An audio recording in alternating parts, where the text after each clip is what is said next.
You are tuned into the Power Chord Hour right here on 107.9 WRFA and on the Power Chord Hour podcast. Thanks for tuning in. Very excited for this one.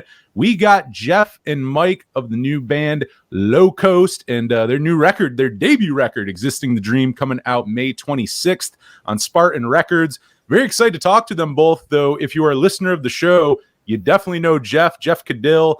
This is his fourth appearance. We've had him on. I was thinking about it too, not only fourth appearance, but his first one was almost 5 years ago. So been having him on almost half a decade now. Insane. So here to talk new music.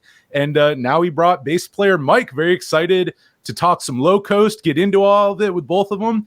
Jeff, Mike, how you both doing? I'm doing all right. Doing great. Yeah. Thanks for having me back again. I know it's been a minute, but excited to always have you back for a new project, and not even just new album, an entire new project. Maybe we were talking about this a little last time. Maybe the band I can't remember now if it even kind of existed in name yet. This has been a long time coming. You know, we've been really chipping away at this for years now. And so, yeah, it certainly, it's new to some, but it's not it definitely hasn't been, it's not a new idea, but yeah, I'm happy that it's finally real. It's finally, yeah. I mean, I gotta ask that too. I mean, how does it feel to have this? I know you've talked about this being a project that's been in the works for a while. So again, we're talking a debut record, but how does it feel to get this out in the world? I mean, it's one thing to talk about it and work on these things, but now that it's like a reality, there's a song out there, like, you know, there's an online presence, you're a real band, like it physically exists. How's it feel to have that coming out now? Yeah. It's nice to hear all that. Yeah. It's a relief. It's real.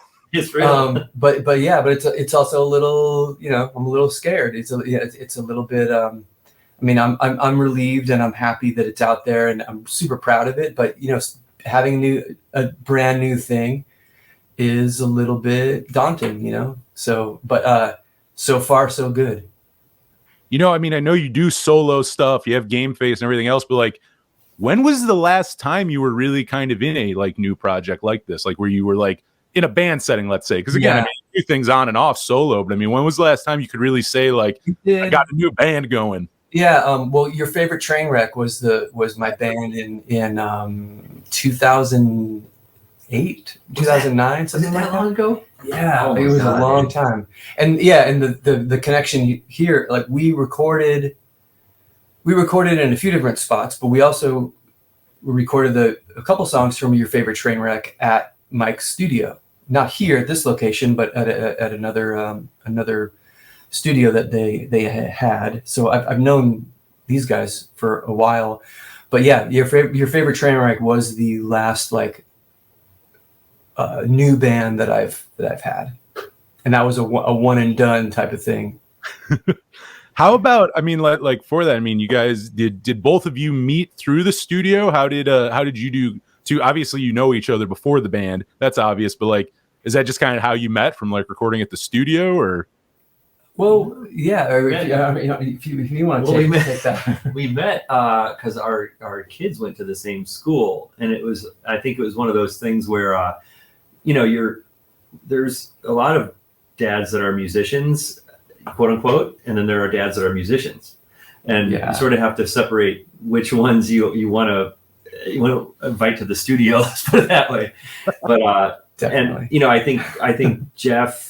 I knew that Jeff was a serious musician because I knew he had done Gameface, and I think we sort of danced around it for a while until it became, well, maybe my band could come to your studio one night and we could see about recording. And then it was like, oh, cool, he's for real and they're for real, and everybody's like sort of on the same page in terms of what we're gonna record. So let's do it. And that was really a fun project. I think Your Favorite Train Wreck was.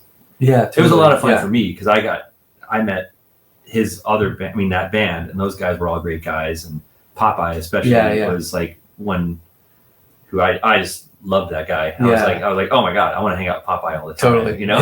Yeah, it was definitely a good time. Yeah, I would sort of hang out as much as possible. You know, when you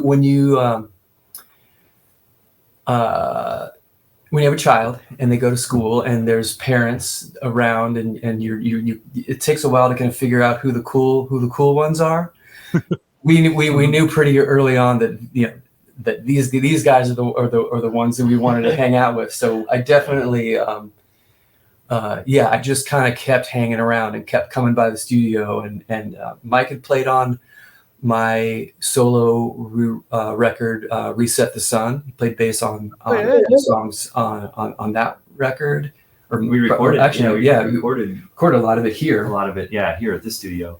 So yeah, he's definitely been in and out of, like, I've been chasing the idea of a real band with Mike and T and the other guys in Low Coast, who are amazing musicians, like musicians that I call myself a musician, but these guys are like a next level like talent. And so I've been sort of chasing the idea of being in a band with guys like this for decades, really.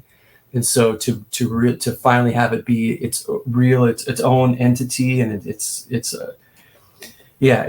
feels really good to finally have the real thing that I can say this is a band we're all very equally invested, and it was funny though. I think Reset the Sun is the album for me that I said, like, dude, can we play these songs like live in front of people or something? Yeah. And you're like, oh, absolutely. And I was like, yeah, let's play these songs, you know. And then we got together for the first rehearsal. We played none of those songs.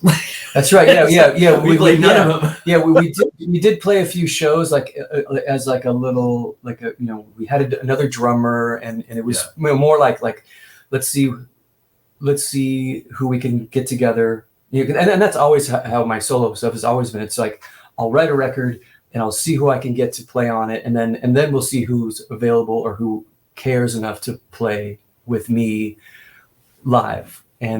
But we did get, it was Dave like, was, Dave was sort of early. Yeah, Dave, our lead guitar player, we brought him in, and I think once that we got Dave in, I was like, this has to be like something totally different and new, because he was just too good, like otherworldly, like just insane guitar playing. Nice. Is, you know, like, I mean, talking about it being something, this project being something that, you know, goes back quite a ways and everything, like when did like the writing of the new album, I mean, like throughout these years, were you kind of, was there writing and stuff, or was it more of an idea for a while and then you would say there was a set time where it kind of became a solidified actual real band, you started writing songs and everything? You kind of know what I mean by that? Yeah, like I'm always writing stuff, but there was a point where I was like, okay, I'm starting a new thing. I don't know what it's going to be, but I'm starting a new group of songs, and they started off being primarily like solo. Like I was thinking of them as solo songs, and I even had sort of a direction. I was like, the first few songs, it's kind of morbid to say out loud, but it was, I'd written a song for each of the songs were sort of like dedicated to someone who has passed, you know, and so I'd written these songs. I had like a handful, 4 or 5, but I made demos, and they were sort of meant to be acoustic based, or at least solo based, but then I kept just sort of like stockpiling them, and that's what ended up, because that's what I ended up bringing to these guys.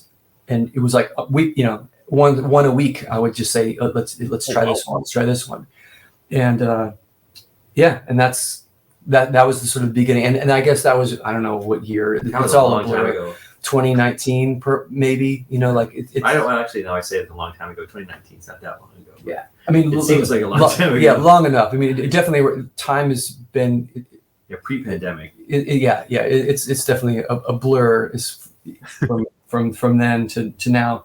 And also I felt kind of dumb about teasing this band years and years ago, like, hey, I have a new band, like, you know, we even played one show, and then the world shut down, and we, you know, stopped recording. And so we've had a lot of setbacks. So yeah, the years that we had kind of worked on the record, I guess the last 2 to 3, maybe 3 to 4 years. I don't even know at this point, but that was that was the sort of the time frame and where I was when I was writing the material, and so. And we rehearsed those songs. I mean, Jeff would bring these songs in, and we learn them. This is by this time this had happened. We had Mark, the former drummer, had gone on the road. Terrence, my longtime rhythm section partner and collaborator and bro, and he had come in to play drums, and it was obviously like, oh well, this is a good fit. Now we have Dave, me, Jeff, and I know Brian, my other partner, is going to probably play keys on this too. And we just started rehearsing here every Monday night. This was like a longer time ago. We were just coming in and rehearsing and just playing these for ourselves. And we rehearsed those songs a long time before we recorded them. So everyone had a chance to sort of develop parts and develop like the sound of it. And it was all kind of like, we were all dancing around this idea of like, this is a real thing, right? Like this is, and that's what was a lot different from any of the other sort of solo projects I've ever had. It's always been like, I have it all sort of worked out, and I just need to find people that would play on it. We definitely, and I was, really hoping that this was how it was going to go, and it did. We did sort of, everyone kind of brought what they bring, and and we all were invested as a real unit, and we sort of built the songs together, and so it had to be like a real band by the time we hit a stride. But then, of course, COVID hit, and then we had to stop for quite a while. Take a little break. You should. Speaking of the other guys in the band, Mike, you definitely should tell us, the history of you and Terrence, where you guys come from, because I think it's very interesting, and not especially people that like follow my stuff. They definitely come from a different side of things, but really, really cool though. Anyway, No, I'd love to hear it. Would love to hear more of it and the backstory and everything. I could be quick about it, but so I'm a lifelong musician. Probably I guess that's could be said about a lot of people that I hang out with. But Terrence and I both moved out here to Los Angeles. Terrence is the drummer, and he and I both moved out here at the same time, and a long time ago. And we were on different paths, but we ultimately ended up both playing in the hip hop scene here in LA. And joining the Black Eyed Peas back in in the actual birth of that band, though. So the very early days of kind of that scene out here, where he was the drummer and he said, hey, they need a bass player. And I came in and started playing bass. And for a while it was a very freestyle kind of atmosphere, and everything was improvised and cool. And we were playing these shows.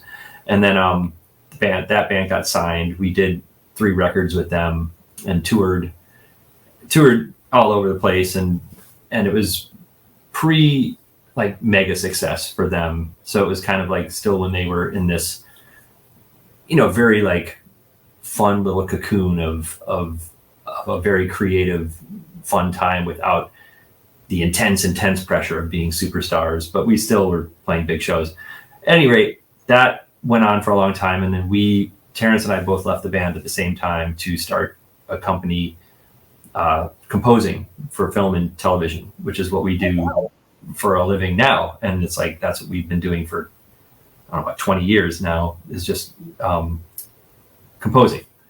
And then, it's like not what the norm is for this. That's amazing though. Yeah. Oh, thanks. That's legit. Yeah. But, I think part of the gig of producing and recording is knowing talent when you see it. And when you meet someone like Jeff, and he's like this mega prolific, insanely talented and creative, and like, not to boost him up even more than we already do, but you'd be amazed at the output that one person can have if you like look at the week of Jeff Caudill and say, like, what is he doing? And it's like, I haven't done anything, I've just been sleeping. He's probably like done 18 different projects since Monday. But I knew, okay, this is somebody you want to definitely collaborate with and work with, because, and then I wanted to make it better, and I wanted to make it bigger too. So it's like, it's a natural progression of things. Yeah, to want to cast this band well with good players who can do these songs justice and do the right recording and all that stuff. It's kind of just like I don't know, I'd say it's like in our nature to want to do well. Yeah, they really I mean, come out good. What's that? The songs are good, so yeah, naturally you want them, performed and to sound good. Yeah, yeah. I mean, really, these guys have taken these songs and taken them to places that I could definitely not get to on my own. So it's been pretty great. Would you say like going off of that, because like kind of talking about how like on solo records, like kind of writing the parts, doing things, getting people to then come in and play and like different stuff like that. Like in this band, is it more of, would you say it's less of getting them to get the ideas that you hear in your head and more of getting kind of their own separate ideas and putting it on it? You know what I mean? Like instead of definitely. I like being surprised by where things go. And that really hasn't been the case in a lot of the projects that I've done, especially in Gameface and all my solo stuff. But yeah, it's been great. It's been really fun to it's been an adventure to just also kind of an adjustment, just to let go and just to see what happens with the songs and trust that they're going to be better than what I would have done on my own. Left to my own abilities. I was just going to ask you that too. Like if you felt, if like doing that, if it was a freeing feeling, or if truth be told, it kind of takes a second to kind of let that go. But by the sounds of it, sounds like you wanted that. It wasn't like I got to give up a little control. Maybe years ago it would have been harder to kind of let it go. But now I totally welcome it. Yeah, I'm good. I'm more than good with just seeing, just experimenting and seeing, because these guys really are coming at it from angles that I wouldn't naturally get to. You want to think of it in that way. That is interesting. I mean, even like, I mean, we know like last time too, we talked all those solo records, but yeah, just that idea of, it's such a different approach. Like, yeah, you have people playing on those, but there's a thing of like, you kind of have that idea in your head of what the song goes by. And it's like, I trust you to kind of get that out versus, well, no, what do you hear? Like, here's my idea. What can you build off of this? What can you kind of throw on top of there? Totally. Yep. Yeah, it's fun. I like that. That's the part that I like. Do you feel? I like rehearsal the most. I love rehearsal. Yeah. Do you guys feel like, I mean, obviously you have the new record and you've written a bunch of songs and stuff, like talking about formula, do you feel like there's generally already, a formula somewhat to how you write, or do you feel like you're still experimenting? Like, I mean, I know you've been around for a while, but that's kind of the weird thing where it's your first album, but you've been writing songs quite a bit. I mean, do you feel like you found that rhythm of how things go, or even with how we're describing this process, could you still see it getting changed up later on? I mean, is this kind of the end all be all, or do you just kind of see maybe writing changes more in the future? Maybe you're not married to the way you write now. Yeah, no, I think that the band is still like really figuring out what it is that we are. We do a few different things on this record. We do a handful of different things, but it kind of remains to be seen of where we go, like, or where we sort of gravitate towards. So and what listeners gravitate towards too. I think I thought. I mean, if I can comment on that or add to it, I think the process of recording the album actually taught us a lot about what this band is, and it took that process to sort of iron out some of these little kinks, like where we practiced that song for a year, but we never really identified a part for that section, and we never really like solidified a line or a melody for here that we can go to. And once we did those things and really did the hard work of like not settling, but agreeing on whatever you want to call it. This is the part, this is how we're going to do it, and let's build that up and make that into a thing. That process became, oh shit, like this is good, like this is really good. And then I will say of your writing and Jeff's writing style, like I see it changing going forward to sort of lean into the strengths of the band now and see, okay, this is the type of thing that we do really well. Let's do that. Like, let's keep doing that, you know, not like repeating ourselves over and over, but rather like, hey, this would be a kind of a cool thing for us to do, you know, that maybe you wouldn't have thought about a year ago or 2 years ago, you know? That makes sense. Yeah. You know, I mean, Jeff, we were kind of talking about with you a little just in terms of like how this is kind of different from previous bands and stuff. But I mean, for you, Mike, and I mean you too, Jeff, if there's like, you know, if there's kind of more going off of that, but like, how do you feel this band is different from other ones in ways of that, whether it's writing, whether it's, I mean, I don't know, the vibe of the band, you know, the feeling in it, like how do you feel this band is different from bands you've previously been in, you know, and that doesn't have to be stylistically, but I mean, just in terms of writing or how you do things, any of that, how's it kind of different? Well, stylistically, I think I've always been sort of like leaning in this direction, even when I started playing like in, you know, quote punk bands back in the 90s. Once, you know, when Gameface started, I just was the singer. I didn't play guitar, and we wanted to be like a fun punk rock band, and that's what, you know, that's what we, you know, we loved the Descendants and 7 Seconds and that type of thing. But I was always the guy on tour in the van listening to REM and Buffalo Tom and you know, Uncle Tupelo and, you know, the more jangly stuff. So I've always been sort of that, you know, that's always been attractive to me. And even as Gameface kind of grew, you know, and matured, when I started playing guitar, I was kind of nudging it in that direction anyway. But there was only so far that we could go, just as and also, you know, I mean, as far as ability of the band, and also just, you know, we just didn't feel like, I didn't feel like I could take it all the way to where I would like to take it, just be out of respect for the band and for fans and stuff. So I've always been sort of, and, you know, with all my solo things, been sort of leaning towards that, you know, more jangly singer-songwriter type of thing. I feel like Low Coast is the best combination of both of those directions, I guess.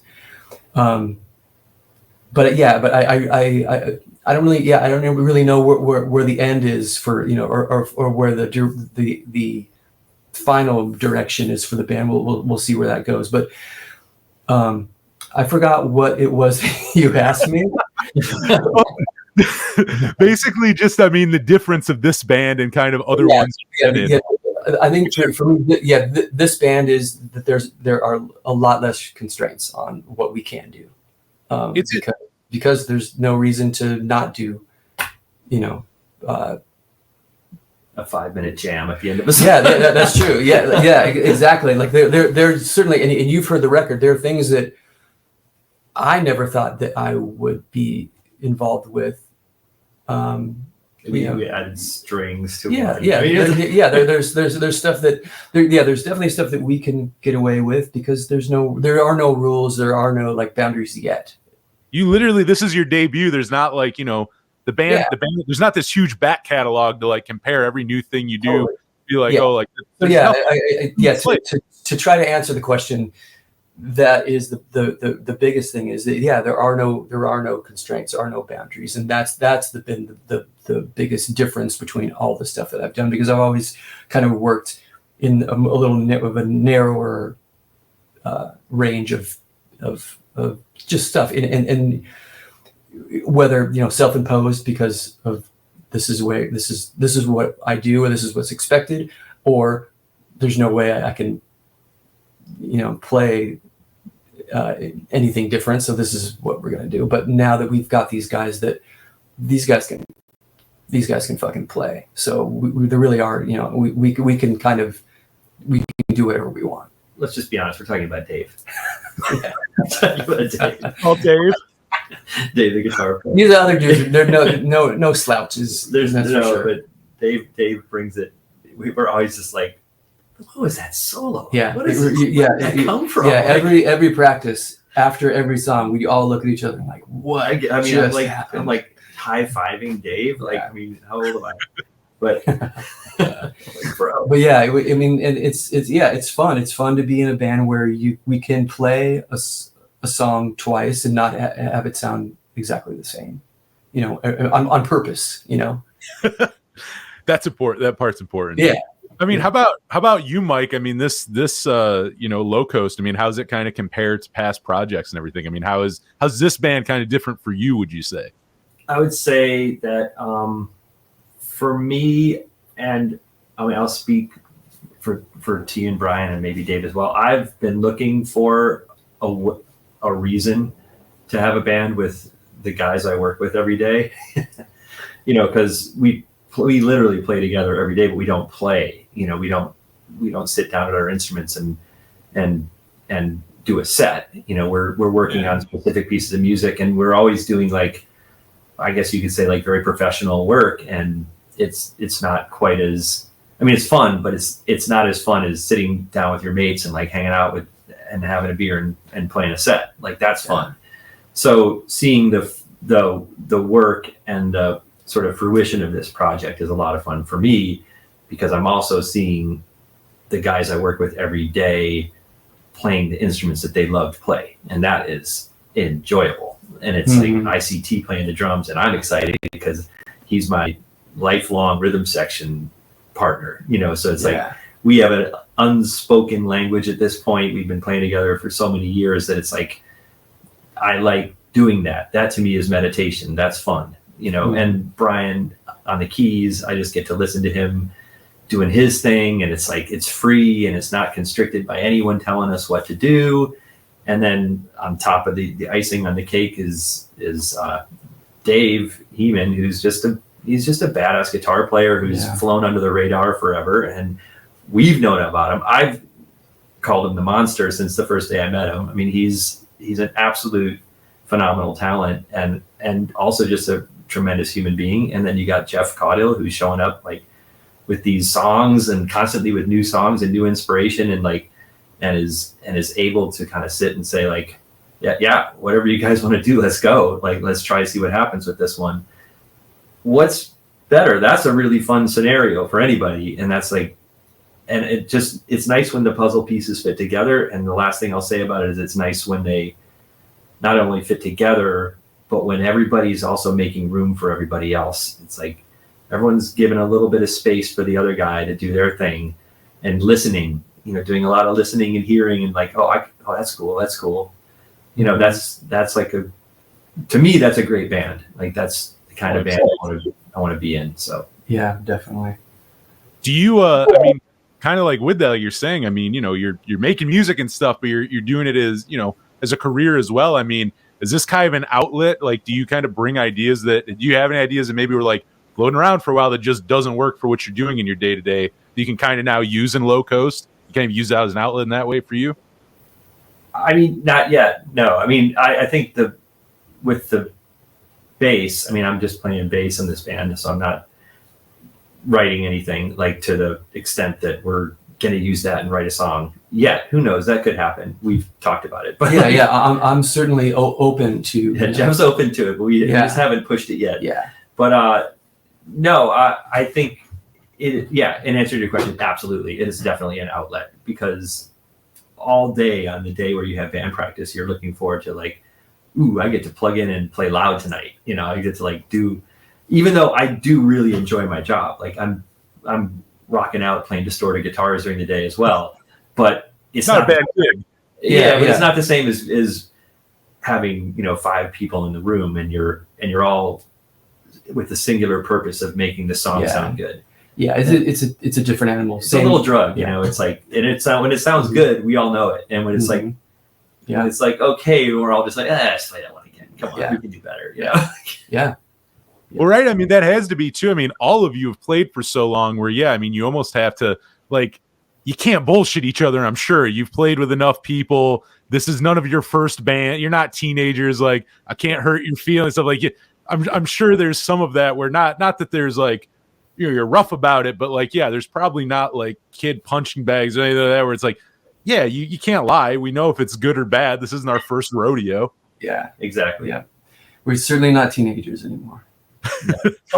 Again, the new record coming out, depending where you listen to this, maybe it's out, but it is coming out May 26th on Spartan Records. How did you guys, how did you get connected with Spartan? How did that all kind of relationship happen? I, right around when the band, when I knew that it was really going to turn into a actual band, and this is still probably going on like 3 years ago, I had just been thinking about,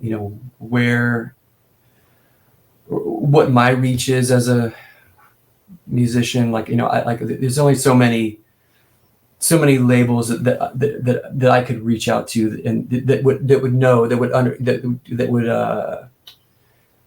kind of know my background and whatnot. But I always thought that Spartan, the aesthetic alone of what they do was always impressive to me. Like like no matter what the release was, everything always looked amazing. It just had a very cool and artistic way about their presentation.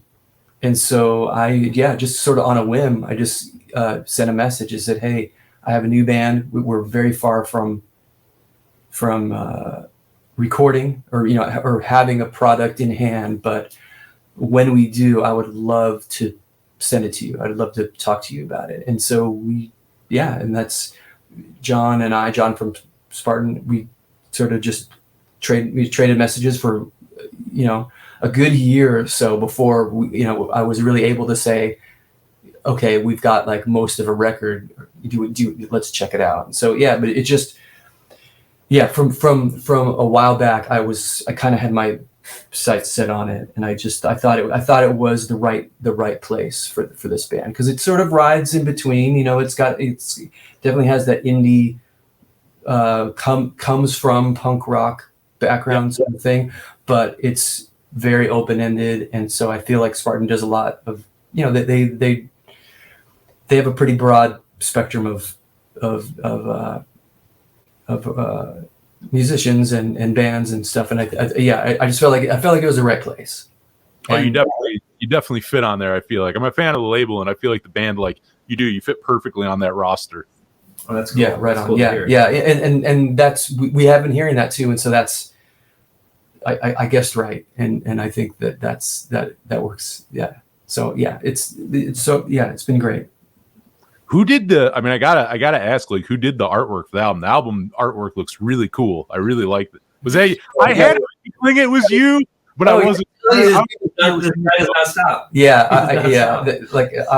for me, like the visual is just as important as the audio. And of course, I had the album cover done long before we even finished the record. But I take care of all that stuff. And for all my projects, I do the art as well for everything. But Jeff shows up to band practice with stickers and I'm always making merch. He shows up with like little. Yeah, I'm gonna send low-cost toys. I'm gonna send you an envelope of low coast stickers and low coast coasters. Oh, I would love that. Yeah, some low coasters. Yeah, exactly. That's right. But I love all that stuff, and it's that's my jam. So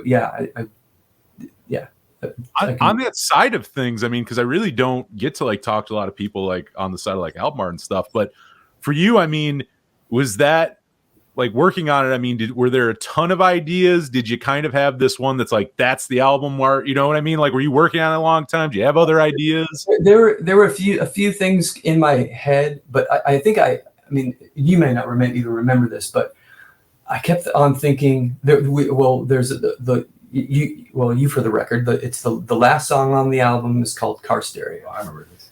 And I said, I want to have a visual that gives basically I want it to feel like this. I want. Anyway, I had been seeing it in my head for a while, but I toyed around with a bunch of different ways to sort of to show that thing, but to add that sort of like spacey, ethereal sort of element to it, I thought also that was important as well. This is weird, but there's a graphic that's in the sky on the album, and it's sort of a secondary read. You don't really see it too much, but that was a something that was spray painted on the ground where I used to work, like in the office where I used to work, and it was like right across the street from Ryan Adams' Paxum studio. Oh yeah. But I took a picture of this graphic, or this thing that had been on the spray painted on the ground it's been there for years, but I needed to have that because while I was writing the songs, I'd be walking that street like just about every day when I used to work in Hollywood. When I used to have to go to work, now I work at home. But the lyric right there. Yeah. But so there was a lot that I had been thinking about while writing the songs. But for me, to the cover art is a nod to the final song on the album. That's so cool. It's something I don't think you get with a lot of, like, you're talking about how you do your album art, and there's obviously, like you just broke down, there's a lot of thought into it. And that's so interesting because I don't feel like most people can say, like person writing the songs in the band, I'm sure, okay, here's 3 album covers to choose from, and maybe you relate to them, but like you directly, I mean, you're making the thing. I mean, you're talking about someone who knows how the feeling of the album art should be. Let's say it's the guy writing the songs. Yeah, so sometimes it's hard because it's hard to, to really,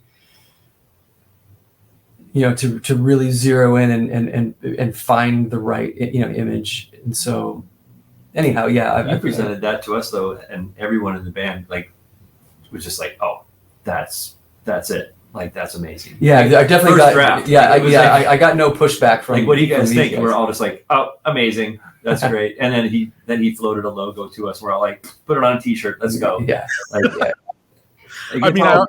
Really well done right from the start. Like, Jeff's already done the self-analysis of every font, and that's the thing.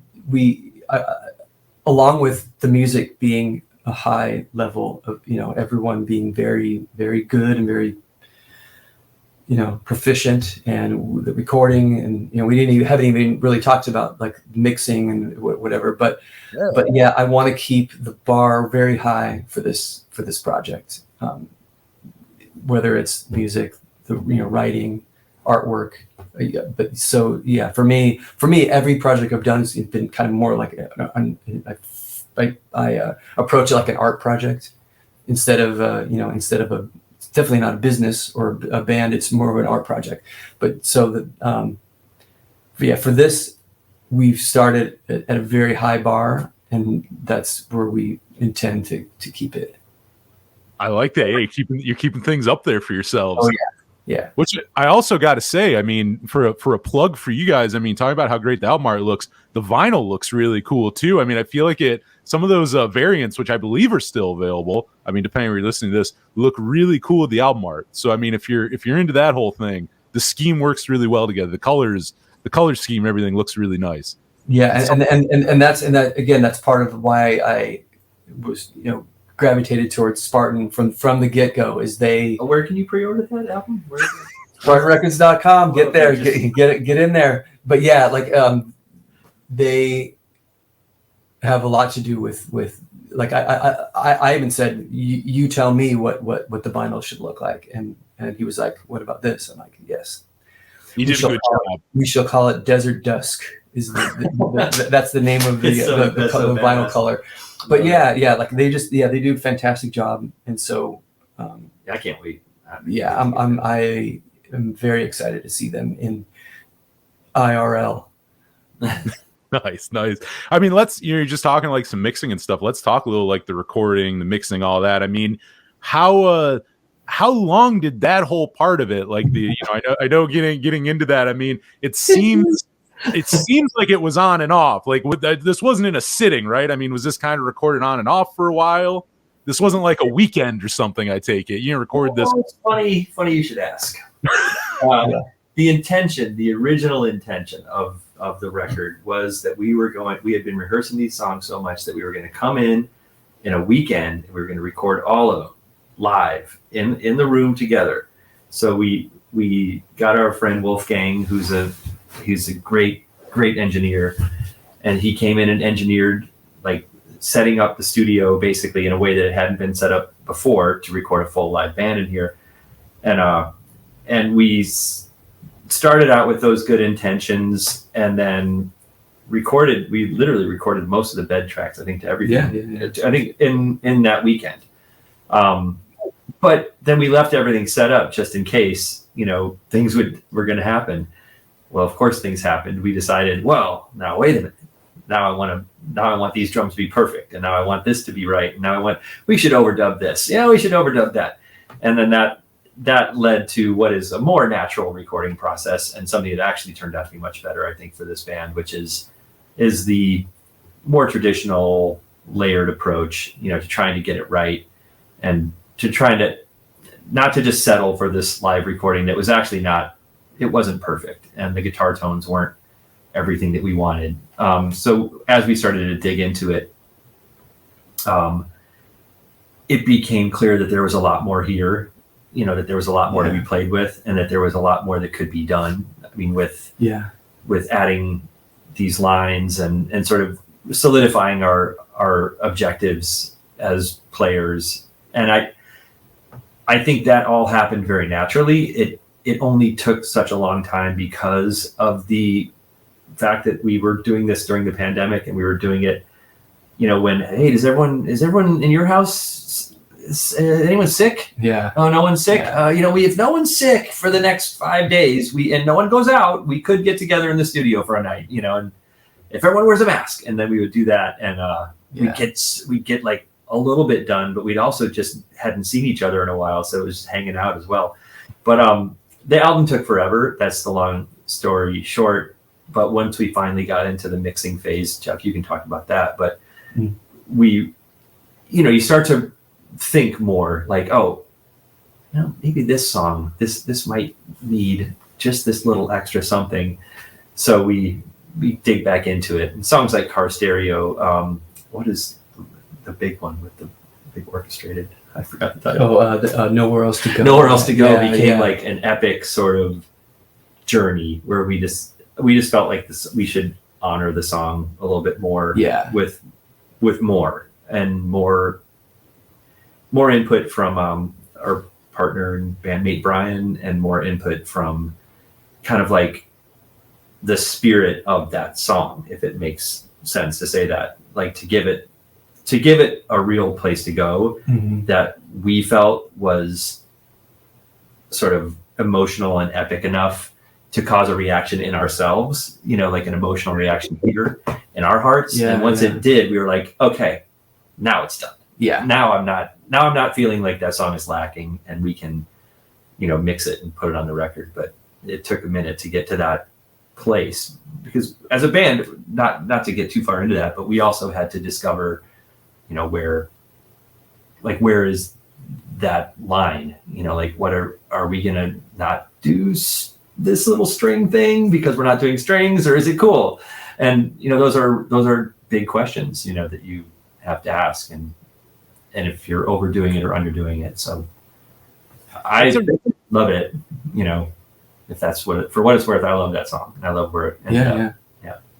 It's kind of interesting because I feel like because you're talking about, like, I think in some instances, like just going in, bashing it out live, doing a record that way, I think is great. But I think Low Coast, I feel like again, I guess I wasn't there. I can't hear it, so I can't say, but I do think you would have discounted yourself. This is a band where I see what you're saying. I think this was a band, it was better to go in kind of, you play with things more and you get to do more with it. Like, you're not going to bash out just this real Like, I don't know, there's certain instances where I think that's great, but I think listening to this record, I know what you're saying, and I think a lot of cool things that are on there might have been lost if you just bash it out in like a live setting kind of like that. And just and not to get ahead of ourselves, but I think now that those songs they're like on the record and we've figured all that out and we've played them now live. Now I think we could do it. Like I think we could do a live record and give these songs justice now. Yeah. But it's informing how we're going to record the next one. Because it's like, okay, now we know what this process is for us, and we will probably have a much easier time recording next time. He laughs. We wouldn't have gotten to where we are had we gone with our original plan of just banging it out. And so all that distance between and really focusing on certain parts and waiting for those like goosebump moments, it really paid off. So, but a lot of the recording was done here at the Transcenders studio in Marina Del Rey, and we sent all of the tracks to Kevin Ratterman from you would know him as the drummer of Elliott. Oh yeah. He mixed so he mixed the record at his studio just across town here in Los Angeles. But we never got to go to we never got to actually go there. The mix, but because it was all it was mostly all done during that time where no one was really going out and doing stuff. But we would just send him a song at a time, and a lot of times he would really nail it on the first try. Yeah, after the first two songs, because once we kept giving the same note, he was like, like, all right, I get it. And so all the songs after that were like, pretty much first take was so close that we were just like, okay, he gets it. You got where you were from there. No, he's really good. His mixing was super on point. Yeah, and he's done a lot of really cool records that I've been listening to in recent years, and so I figured that was the guy to take this to. He was sort of kind of from our world, but he has been working outside of that for a while, and so I thought he would have a better perspective on, or at least surprising us, taking again another pair of years to kind of give us something to think about, where we could take the band. No, that definitely makes it. Plus, Elliott's a great band. It all works. I think he did a very good a job with it. How about our first real show was opening for Elliott. Oh, nice. Yeah, at the Troubadour. They did a run of reunion shows last year, and back in October. That was our first real jam, and at the Troubadour, and it was a great way to kick off the band. That is a very nice way. Yeah. How about like with the songs on this record? If I'm not mistaken, there's 10 songs on it. Was this one of those ones? I mean, did you kind of go in and like know those set 10 that you were gonna do, or was this one where you had to kind of like was there cutting of songs? Was there any was there playing around with that track list thing like you were talking about? You kind of went in, recorded it, went back and did it again. I mean, did you kind of go in and already know how the sequencing and it's going to be 10 songs, or was there cutting stuff out and stuff at the end? Like how'd that all kind of go? No, I think that it was always this group of songs, and you may know a couple from that I brought along from my old solo projects. Everybody Shines and Destination appeared on solo records from long time ago. As we were learning the new material and I was bringing in songs, I thought that those two fit the vibe of, or at least the voice or the sort of point of view of this album. And I also I had always loved those songs from back in the day, and I never felt like I got a good recording out of them. So I thought those were good ones to bring along. But I did sort of stop. We stopped writing when I felt like we've got an album here. So there wasn't anything hanging over. There wasn't we didn't record anything that we cut. We only recorded what we knew was going to be on the record. I like to ask this, like, is there any, maybe it's not even an entire song, maybe it's a part of a song, whatever, but was there anything that was just a pain in the ass to get down on record? Maybe it's a solo, maybe it's just getting a song out the way you had it in your head. Does anything come to mind where you go, there was that one, like, more than any of the others, it's like, my God, it's just we had to spend a bunch of time on it. It was just a pain in some way. Was there any song? Not really for that reason. Not really being a pain in the ass. I think it's because Dave is so good, and he can kind of take any note you throw at him. We definitely put him through the ringer, and he recorded a lot. I mean, he gave us 15, 20 versions of stuff sometimes. Like, we would, and it was hard to know. It was hard to, it got to the point where it was confusing because every take was great, but they were all very different. And so that was the hardest thing, to sort of try to focus and try to get him to not. I don't know. I guess you can probably. Yeah. No, I mean, I had worked with Dave a lot. I mean, he's super capable of, if you say play that again 20% less, he'll just do that. Yeah. You'll be like, holy shit, that's really good. And then but for me, because Terrence and I would, when all the guys left, we would sit here with the sessions and like clean everything. I guess you call it cleaning it up, but it really is just editing and making sure that everything's kind of still gelling, and then, fixing the drums, fixing the bass, fixing, basically stacking. So fixing the drums, fixing the bass. Jeff would come in, do the rhythm guitar, then we'd fix that. And then we'd, not by fixing, I just mean, editing, that's all. And, but yeah, Dave's parts, I think, were the hardest to, I guess, to decide on, because you're deciding between two good things. It's like, okay, I really like these apples, but I really like these oranges too, so and I want Dave to really like both, and he's going to have to relearn it when it's all over. So what do we got? That was the hardest thing, like making sure that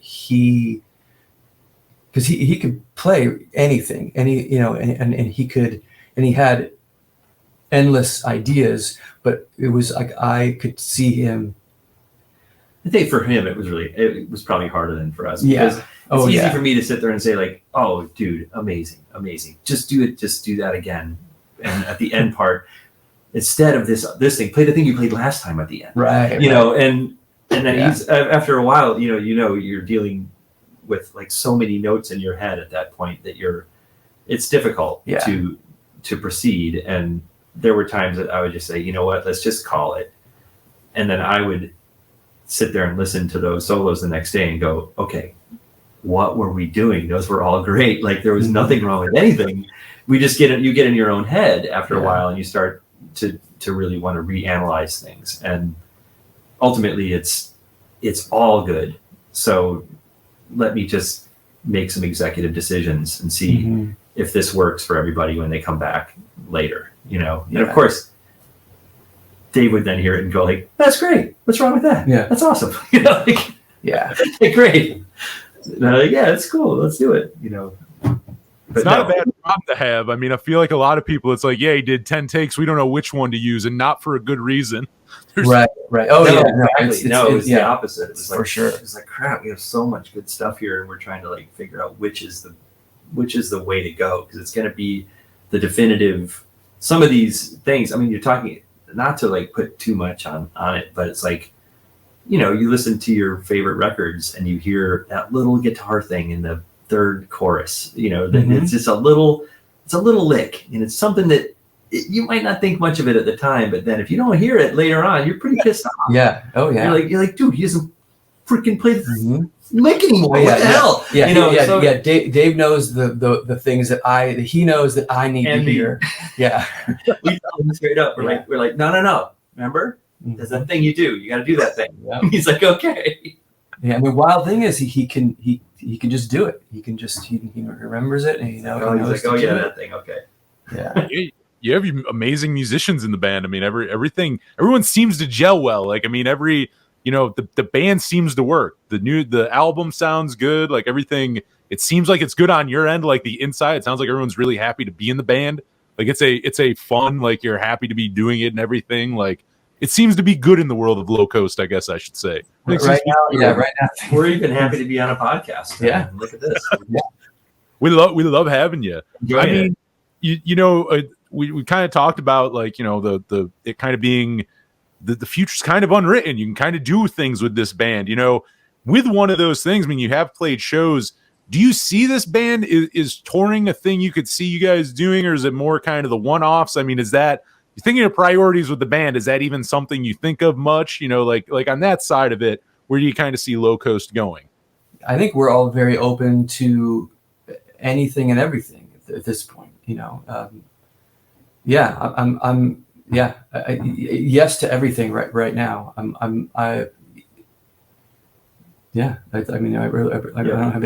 don't have a different answer really. Yeah. I'm all, I mean, anywhere that will have us right now. I mean, we are a brand new band, and it does take some convincing, even just to play locally right now. It's going to be a slow burn to get things moving, but yeah, I think we will go wherever we're wanted. I guess I should put it like you're treating it as a actual band, not a, like, we kind of pick it up here and there and just kind of, it's a thing to do sometimes. It sounds like you're going into this like, let's see what we can do with this. Like, what? Yeah. For sure. Yep. But I mean, it's been a blast talking to both of you. I mean, I think we mentioned earlier, but again, like, where do we get the new record? Where do we follow both of you online? Where can we stay connected with the Low Coast? Like, let's let these people know. I mean, we talked about the music. Where do we go grab it now? Spartan Records is the place to pre-order the vinyl. You can probably get linked up there. We're on the Instagram. It's Low Coast Yams on Instagram. We're also on Facebook, reluctantly. I would say